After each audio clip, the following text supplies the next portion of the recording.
Hi everybody, today we're just gonna look at some basic endgames. This is just a king and pawn versus king endgames. The first position we're looking at is just a study. So how to win this endgame for white? Well, let me give you an example of how not to win it. Alright, so if you play say e4, because obviously the idea is to promote a queen with the pawn, and then that'll win the game. So that's fine. And I understand that, and that's our goal. So so the most direct try is e4, just trying to promote. Then if e5 here, then we play here. And we see that the pawn on e5 can no longer be protected by a king, so therefore this might not be the right path to win. Okay, so maybe we play king e2, king e6, and I think this is gonna be a draw. There's nothing really that white can do to change it. You should know this formula. Always go back. And obviously here we don't play here, because then after here it's zugzwang. And we're forced to move. Otherwise it would be a draw. But we play king e8. Very important to lose a tempo.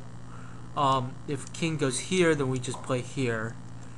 If king goes here, then we just play here. And obviously either way, if e7, then we just, and this is a draw. And you should also always be sure to know that if you're playing black.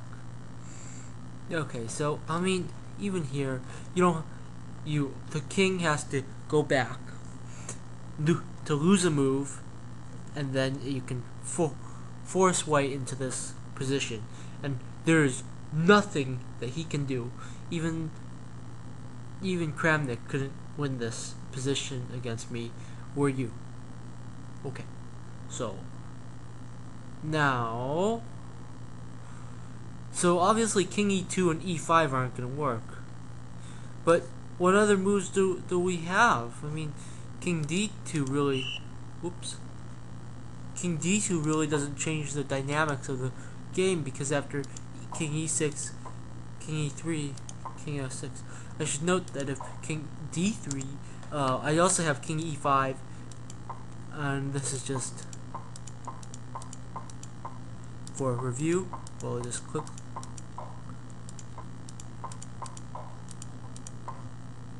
Okay, so we just quickly reviewed that as. So maybe e4 is not the right move. Maybe I need something different. Maybe king to d2. The idea is that, say, king e7, king e3. Now we're leading with the king, and this is always very important. We always want to lead with the king in these endgames, because the closer the opposing king is to the pawn, to our pawn, the higher probability it will be taken. Obviously, so if king e6, we play king e4. Now if he plays here, we think we can play here, and then e5. And if here we play here, it's a very important, this concept of opposition, very, very important. Opposition means that you have a position like this with one square in between. Oops. Or actually an odd number of square in between, I should say, because this is opposition. Or I'll highlight them in red. Let me play this. This is opposition. This would be opposition. this would be opposition. You can see how it works. I think even this would be opposition. Those two squares. And this would, because you can also have diagonal opposition.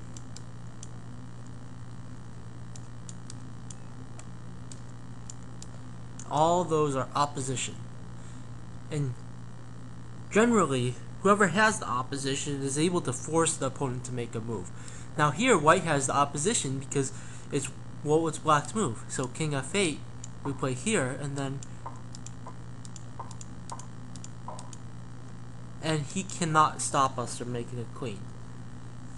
Okay, so you may ask, what happens if he tries to grab the opposition with, say, whoops, what's our move? King to d8. Well, in this case, we don't need the opposition because he surrendered the square. And it's a queen, and we know how to win this endgame. Okay, so that's how you win this position. Now rook pawns are a little bit different. There's nothing that white can do to stop this.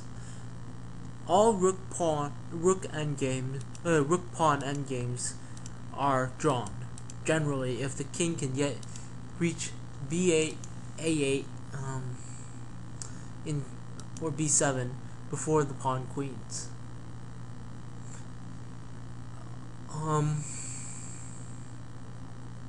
So yeah, that's really all there is to say about it. So here we have a position where the white is helpless. White cannot win, even though his king is ahead.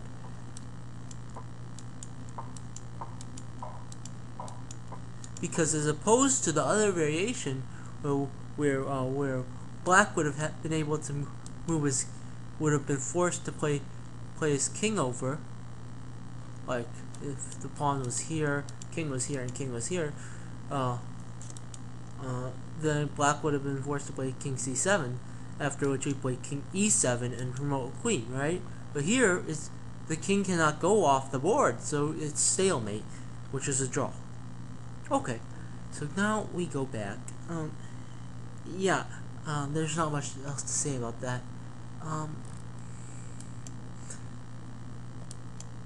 Okay, so a very important position which you should all commit to memory is back to the pawn against king.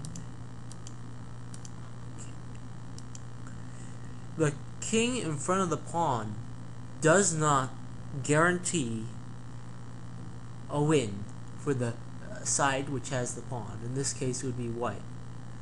In this position, if it's white to move, it's a draw. After king e5, king to d7, and white cannot make progress to get past these two squares, to get onto the 6th rank with his king, and that's very important. I mean, like,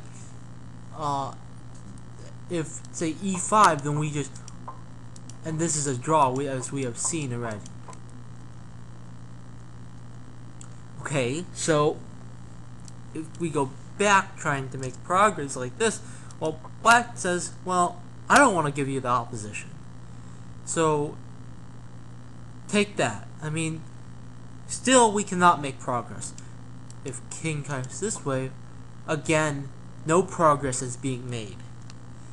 And if, say, here, then we have this, and again, no progress has been made. And if it's, however, if it's black to move,